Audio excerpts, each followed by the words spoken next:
Alright, so the video got cut off because my uncle gave me a phone call, so...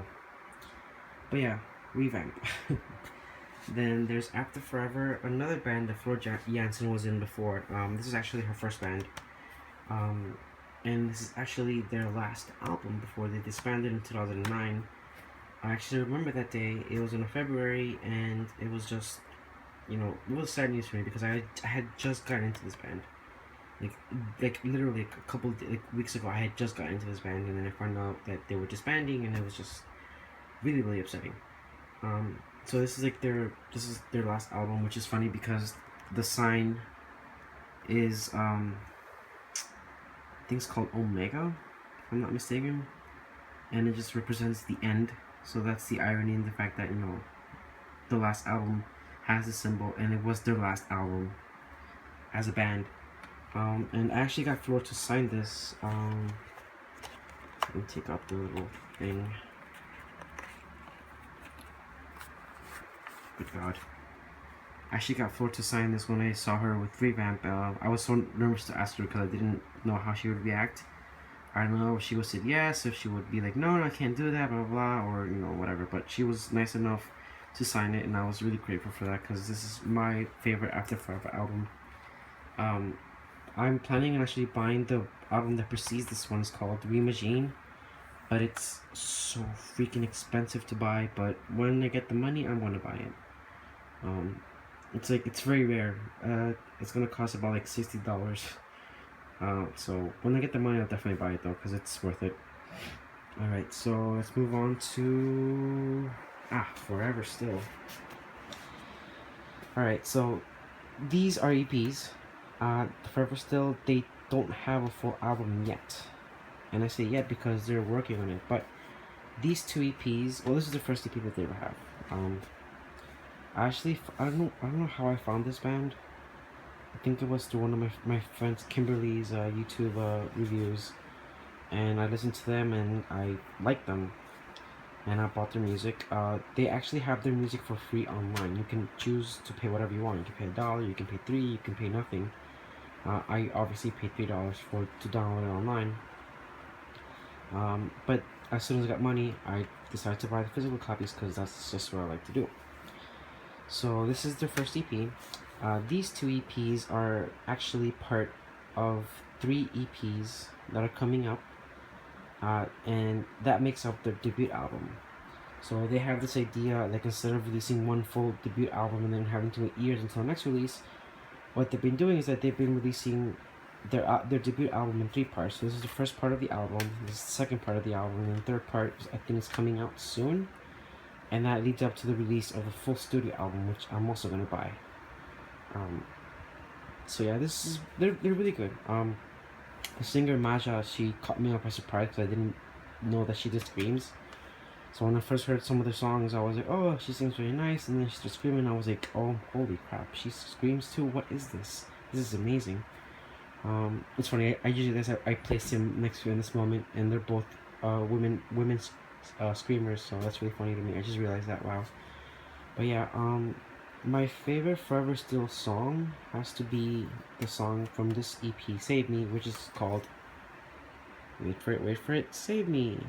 That's my favorite Forever Still song. I don't know, it just brings a whole bunch of emotion every time I hear it and I sing along with it. But yeah, Forever Still, check them out. Okay, Diabulus In Musica. So I'm gonna make this real quick. I haven't seen them yet because they're not really popular. They're a band from Spain. They remind me of, I guess, classical Nightwish. They're a combination of Nightwish and Epica in a sense. Think of Epica instrumental music, but just different set of lyrics. Where Epica lyrics focuses on philosophy and current events and stuff like that, politics. Diablos is just more, your run-of-the-mill lyrics. I'm not saying they're generic lyrics, but they're just not politically charged or about current events or about philosophy like most Epica albums are. But yeah, they're a really good band. I like them. Zuberoa, she's the vocalist. She's really, really good. Alright, moving on to Lacuna. Here's Lacuna Coil. I have seen this band, I think, 3 times so far. And I've met Christina 2 out of those 3 times. I could have been the 3rd time, but the 2nd time I just didn't feel like waiting because I was tired. But yeah, Lacuna has a very special place in my heart, in the sense that, you know, no matter what happens with them, I'm always going to listen to them. I'm always going to like them because they're great people. I've had the pleasure of meeting them, you know, in real life. I had the pleasure of meeting Christina and talking to Christina, hugging Christina. She's been a real sweetheart every time I meet her, which should have been 2 times, but that's besides the point. The band themselves, you know, Andrea, he was really nice as well. You know, and this is just, you know, they were nice enough to sign. I remember for this one, I caught them outside of the venue before the show. This one actually won a meet and greet. If you were buying merchandise from them, and the first 100 people to buy something from the Lacuna Coil store, I got to win a free meet and greet, and that's what I did. I bought a shirt, and then I got the meet and greet. It's really cool. Yeah. I don't know. I can't really pick between which one my favorite album. I really can't. I tried. I really can't. I like them both. Alright, let's see. Who else am I missing? Here we go. So I'm gonna do these 2 real quick. They're not from the same band. They're different bands. This is from We Are the Fallen, and this is from Noctura. Noctura is, the best way I can explain them is Evanescence. Not carbon copy of Evanescence, but very similar to Evanescence in terms of lyrics. Their lyrics are very sad. I don't know why I like sad music so much. I swear I'm not sad. I just like the lyrics. But yeah, it fits into the music, and the vocalist as well, Mandy. Her voice sounds extremely close to Amy Lee's. So that's another reason why I like them, I guess. So yeah, and of course, We Are the Fallen consists of 4 out of the 5 original Evanescence members. So, or 3 out of the 5, 3 out of the 5. Ben Moody, yeah, 3 out of the 5 original Evanescence members. So there you go. I mean, that's probably why I like them too. Very Evanescence-y. Alright, okay, so here's Red. This is the first album that I bought from them. Not particularly my favorite. I don't know why I bought this. I thought I'd give them a chance. Not a band that I listen to consistently, just once in a while. To be honest, if I could go back, I wouldn't have bought this album. I usually buy albums of bands that I like. For this one, I just took a risk, and I did not like it that much, so blah. This is Eisbrecher, and the album Schock. Eisbrecher is a German band, metal band. Think Rammstein. They fall into the same category of Neue Deutsche Härte, German hard rock.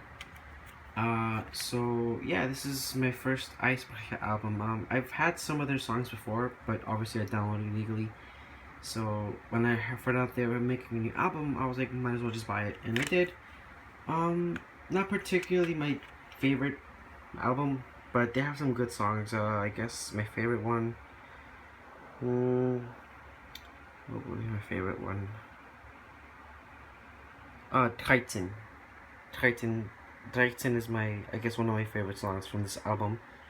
And maybe Nachtfieber too. Nachtfieber, Titan, und Gott wie die Liebe are probably my favorite songs from this album.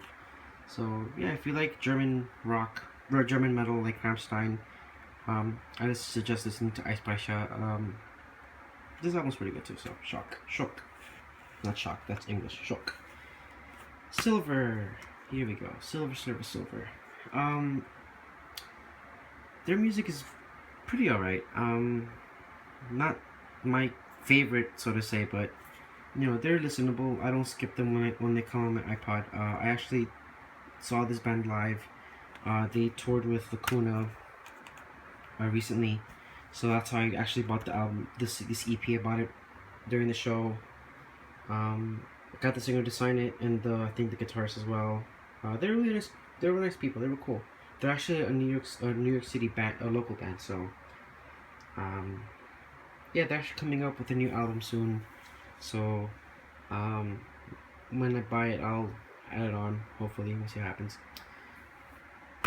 Ciara, she is bae. This is a completely random purchase for me because I never really purchased pop music or R&B music. So you can see most of my collection is metal or rock. But I made something for Ciara because I used to like her a lot back in the day. I actually liked her previous album before this, her self-titled Ciara.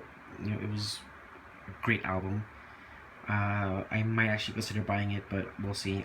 So I decided to give this album a chance when it came out, and I like it. It's a good album. It has that classical R&B sound that I like, mixed with pop. So it's a good album. And see, again, Ciara is bae. So, and then we have Seven Kingdoms. For those of you who are Game of Thrones fans, you might and like metal. This band might be for you. This music is, the band is actually focuses on writing lyrics based on the books, A Song of Ice and Fire, or Fire and Ice, I don't know the name, but it's, Game of Thrones, let's put it that way. So this is the most recent album that came out in 2012, I believe. It's a pretty good album. They're power metal. Singer is obviously a woman, which everyone should know by now is my type. I love female vocalists. So yeah, this is my first Seven Kingdoms album. I saw them live about 3 years ago when they came to New York City. They were great. I was blown away at how amazing Sabrina sounded live. Like, holy crap, she is phenomenal. And she's so adorable, and she's so cute and so short. She's really chill. The whole band was chill. They signed the album after the concert, so I'm hoping they come back to New York soon, because I would love to see them again. Okay, I think I'm missing something else. I feel like I'm missing... Oh, the top ones, wow. Okay. So, this one here is Seduce The Heaven. The best way to describe this is after forever sound. Just a lot heavier, and the vocalist for this album, Elena Liveria, amazing vocalist. Like, incredible. Holy crap. I don't know how I found this band. I forgot how, but it's really good. I really recommend this album. Really recommend it. It's really good. It's like power thrash metal, kind of, with female vocalists. Divine Ascension. This band is your classical symphonic metal. This is what I would describe like your basic not basic symphonic metal. Sorry, no. There are so many symphonic metal bands with female vocalists now, with operatic vocals, that it just becomes kind of dull, and most of them are just not good at all. They're just like your generic basic symphonic metal bands. Divine Ascension is not that band. They managed to keep that classical symphonic metal sound, but also have their own sound, pretty much. And they're far from basic. They're far from generic. They sound unique. They sound incredible. They don't sound dull. The vocalist is not dull at all. Her voice is very powerful. I actually found them out when they followed me on Twitter, and I decided to check out their music, and I do not regret it. I don't. This is a great album, so be sure to check this album out. Divine Ascension. Within Temptation. I'm too lazy to pick it up, but that's the only Within Temptation album that I own. Not my best, not my favorite album at all. And again, I don't really listen to Within Temptation that much, so I bought this on a whim. But yeah. Ideal Zero. This band is a band that I found through Twitter, because they started following me on Twitter, and then I checked them out, and I liked their music. This EP came out in 2012. This album came out in 2014, so last year, and this album was crowdfunded. I donated to this. As you can see, that's the reason why it's signed and stuff, because that was one of the perks, signed CD. I don't really know how to describe them. I guess if anyone's a fan of the Birthday Massacre, it will be similar to that. They're rock, they're not metal. They're really good. The vocalist Irina, she's good. She's good. I wouldn't say the most incredible vocalist. You can't for Jansen status, but she's really good on her own. If she can hold her own against perhaps Amy Lee. To be honest, she can hold her own against her. I like her voice. It's very sweet but powerful at the same time. Bay, my second Bay. So I'm actually gonna talk about these two albums. This is Windows and this is City of Heroes. So obviously those who know me know that Floor Jansen is my favorite vocalist of all time. I also have another favorite vocalist of all time, and that's Amanda Somerville. And I don't really obsess over her so much as I do with not obsessed, but fangirl over Floor like I do with her. The reason being is that she's not really metal. Well, no, she is metal, but her solo albums are like pop music, which is really weird. But she also has her own band called Trillium, and it's a metal band, which I haven't bought yet, which I'm going to.